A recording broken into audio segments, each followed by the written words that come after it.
পশ্চিম দেওয়ালে যত লেখা আছে, মোবাইল ফোন বন্ধ করুন, ঘড়ির টাইম যা কিছু আছে, আপনার মসজিদ নববীর ছবি, কাবা ঘরের ছবি আগামীকাল সন্ধ্যা হতে হতে তুলে ফেলুন।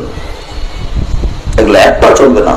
পশ্চিম দেওয়ালে অন্তত কোনো কিছু চলবে না। কেবলার দেওয়ালে যদি কিছু দিতে হয় তাহলে পিছনের দেওয়ালে দিতে হবে। আল্লাহু আকবার বলার পরে ঘড়িটা দিয়ে রেখেছেন, টাইমটা আমি পড়ছি। আল্লাহু আকবার বলার পরে আমার চোখে পড়েছে না, আমি পড়ছি, তাহলে এটা কি হলো? ওইভাবে গিলাস লাগিয়ে রেখেছেন, আল্লাহু আকবার বলার পরে আমি নিজেকে দেখতে পাচ্ছি যে আমি হাত বেঁধে আছি, তাহলে এটা কি হলো? এই টাইলস কেন দিয়েছেন?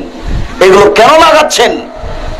আয়েশা রাদিয়াল্লাহু তাআলা আনহাকে আল্লাহ রাসূল বলছেন, আয়েশা, এই তোমার চাদরটা সরাও,